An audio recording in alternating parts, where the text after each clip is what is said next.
Most people look at dried mango slices and see a snack, sweet, chewy, golden pieces sealed inside a shiny packet.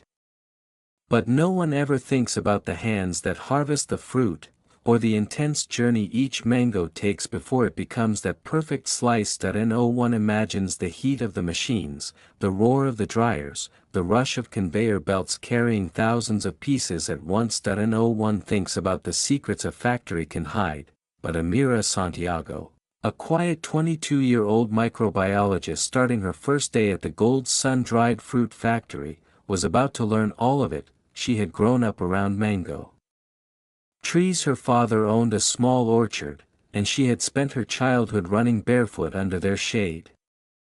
She knew the fruit better than anyone. But a modern dried mango factory? That was a different world. A world of stainless steel tunnels, scorching dryers, and high-speed cutting machines. The moment Amira stepped through the factory doors, warm air rushed at her like a wave thick with the scent of ripened mangoes. Conveyor belts stretched endlessly, workers moved with machine-like speed, and the sound of slicing blades echoed like a heartbeat. Please subscribe Mystic Trail Stories and comment where from watching video. Amira Santiago's hands trembled slightly as she tightened her lab coat.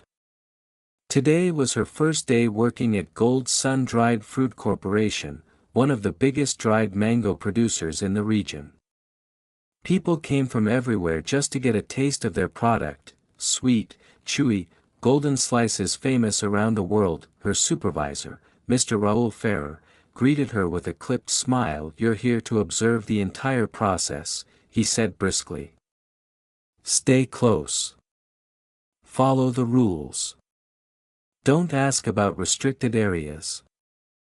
His tone was professional, but oddly cold. Amira nodded politely, though her curiosity echoed louder than his warnings. They started outside in the orchard receiving area, where trucks arrived carrying baskets of freshly harvested mangoes. Workers unloaded them quickly and placed them onto large sorting tables. The fruit glowed with shades of gold and green, smelling sweet and warm under the morning sun. "This is only step one," Raul said. "Everything must be inspected before entering the factory." Amira watched workers remove unripe or damaged pieces. It was meticulous, serious, but she noticed something else: a man standing near the crates, staring at her. His uniform was different. His badge was red, not blue like the others. He looked away when she made eye contact. Strange. Inside the factory, massive machines washed the fruit in filtered water. Rotating brushes scrubbed dirt and sap away. Then the mangoes rolled into a second tank for mild disinfection. Everything gleamed: stainless steel surfaces, flashing indicator lights, water jets spraying from every direction. Amira couldn't help smiling. "It's beautiful," she said softly. Raul grunted.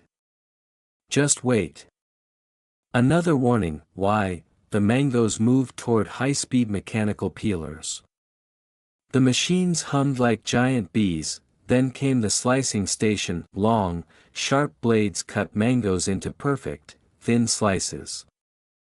Workers guided the fruit onto machines, using speed and precision. Amira admired their skill, but her attention shifted when she noticed a strange vibration under her boots. A deep hum. The floor trembled faintly. "What's that vibration?" she asked. Raul stiffened. "Dryer room 7. Stay away from it."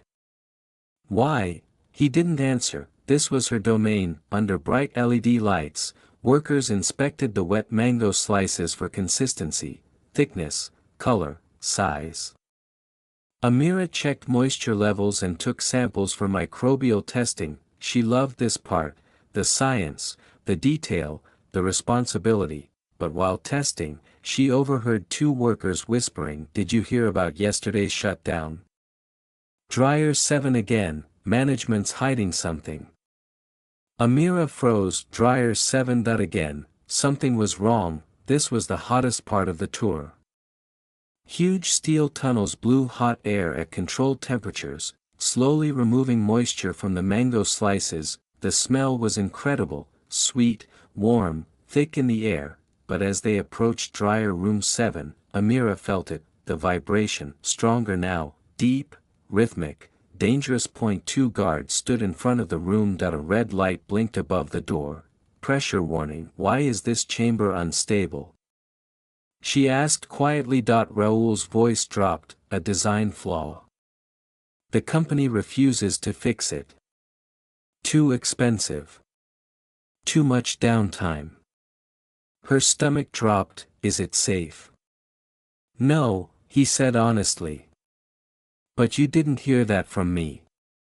The now dried mango slices cooled in a temperature-controlled room before entering the packaging line. Robotics filled bags, heat sealers closed them, boxes stacked neatly. Everything looked perfect again, but Amira couldn't stop thinking about dryer 7. The vibration suddenly echoed through the walls again. Boom. A distant thud. Alarms didn't go off, but she felt it. Something had gone wrong.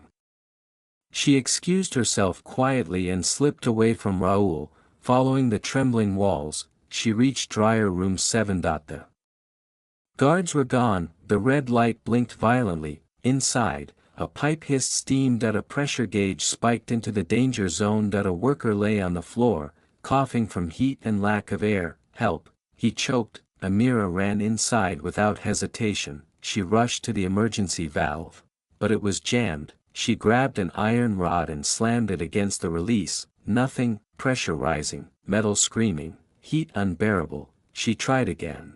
Full strength. The valve burst open, steam blasted upward. The pressure dropped instantly. The worker collapsed into her arms, breathing weakly but alive. Alarms finally activated. Supervisors rushed in, shocked. Raoul stared at her with wide eyes. You saved the factory, he whispered. And possibly hundreds of lives. The owner arrived within hours, furious, ashamed, and overwhelmed. Dryer 7 was officially shut down. Engineers were contracted to rebuild it safely. Workers finally spoke openly about the fear they'd been living with, and Amira, she wasn't scolded, she wasn't punished, she was praised. You have courage, intelligence, and instinct, the owner told her. Gold Sun needs people like you. They offered her a full-time position as quality and safety lead. Her dream had come true, not because she followed orders, but because she trusted her intuition. Weeks later, Amira visited her father's orchard with her first paycheck. She handed him a pack of Gold sun-dried mangoes, with her name printed on the quality seal. Her father smiled proudly. You saved a factory, and made the world's mangoes safer, he said. And under the shade of the trees she grew up with, Amira realized something. Sometimes the sweetest stories begin in the hottest, toughest places, just like the perfect dried mango slice. Before you go, tell us in the comments.